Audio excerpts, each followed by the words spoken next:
Hi friends, అందరికీ నమస్తే. Welcome back to Shaurya's kitchen. ఈ రోజు గుమగుమలాడుతూ ఎంతో రుచిగా ఉండే కొత్తిమీర రైస్ ని సింపుల్ గా ఎలా ప్రిపేర్ చేసుకోవాలో చూసేద్దామా? రుచిగా కొత్తగా ఏమైనా తినాలనిపించినప్పుడు సింపుల్ గా ఈ కొత్తిమీర రైస్ ని ట్రై చేసేయండి.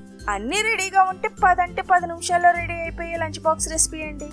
కొత్తిమీరలో విటమిన్ సి సమృద్ధిగా ఉంటుంది కాబట్టి హెల్దీ కూడా. లంచ్ బాక్సులకి క్విక్ అండ్ టేస్టీగా చేసుకునే ఈ కొత్తిమీర రైస్ ని ఎలా ప్రిపేర్ చేసుకోవాలో చూసే ముందు మన శౌర్యస్ కిచెన్ ని లైక్ చేసి, షేర్ చేసి, సబ్స్క్రైబ్ చేసేయండి. ముందుగా ఒక గ్లాస్ బాస్మతి రైస్ ని శుభ్రంగా కడిగి 20 నుండి 30 నిమిషాలు నానబెట్టి పక్కన పెట్టుకోవాలి.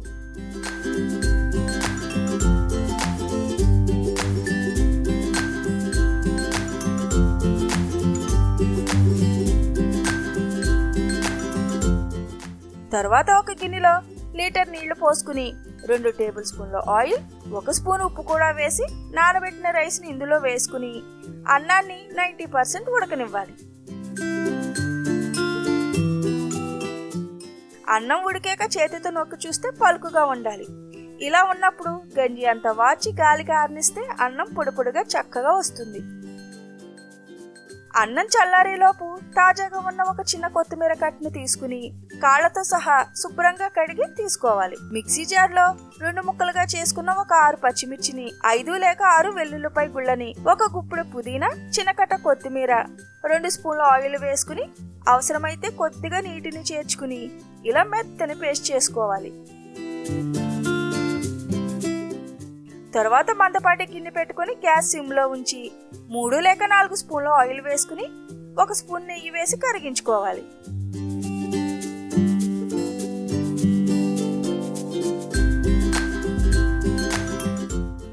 ఆయిల్ వేడెక్కాక 1 స్పూన్ జీలకర్ర వేసి ఒక్కసారి వేగించుకున్నాక మంచి ఫ్లేవర్ కోసం 4 లేక 5 లవంగాలు, 1 ఇంచు దాల్చిన చెక్క వేసి లైట్ గా వేగనివ్వాలి.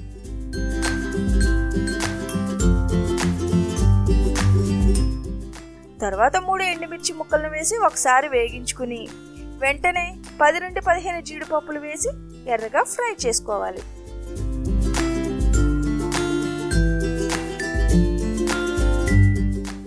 తర్వాత 3 రెబ్బల కరివేపాకును వేసి చిటపటలాడనివ్వాలి.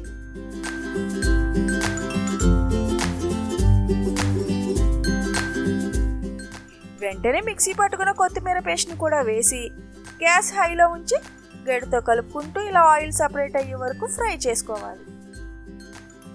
ఈ కొత్తిమీర పేస్ట్ ను ముందుగానే తయారు చేసుకుని ఫ్రిడ్జ్ లో ఉంచుకుంటే అన్నం మిగిలిన లేదా అప్పటికప్పుడు రైస్ వండుకున్న 5 నిమిషాల్లో ఈ కొత్తిమీర రైస్ ని రెడీ చేసుకోవచ్చండి. తర్వాత 1/2 స్పూన్ పసుపు, రుచికి తగినంత ఉప్పు వేసి మరొకసారి బాగా కలుపుకోవాలి. ఉప్పు సరి చూసుకుని వేసుకోవాలండి, ఎందుకంటే ముందుగానే అన్నం వండినప్పుడు వాటర్లో వేసి వండుకున్నాం కదా, అందువల్ల అన్నానికి ఉప్పు పట్టి ఉంటుంది. దీనిలో ఉడికించి చల్లార్చుకున్న అన్నాన్ని వేసి ఈ కొత్తిమీర పేస్ట్ బాగా పట్టేలాగా కలుపుకోవాలి.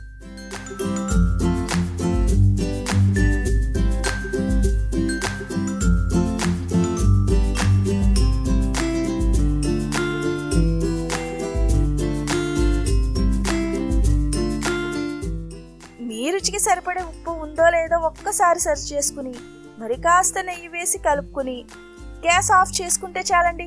ఎంతో టేస్టీగా ఉండే మన కొత్తిమీర రైస్ సింపుల్ గా ఇలా రెడీ అయిపోయింది.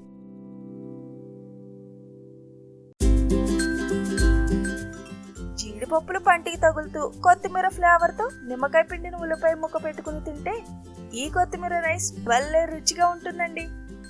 మీరు కూడా తప్పకుండా ట్రై చేసి ఎలా వచ్చిందో నాకు కింద కామెంట్ చేసి చెప్పండి. ఇక ఉంటానండి, మరొక మంచి వీడియోతో మళ్ళీ కలుద్దాం. మరెన్నో మంచి వీడియోస్ కోసం మన శౌర్యస్ కిచెన్ ని లైక్ చేసి, షేర్ చేసి, మర్చిపోకుండా సబ్స్క్రైబ్ చేసేయండి.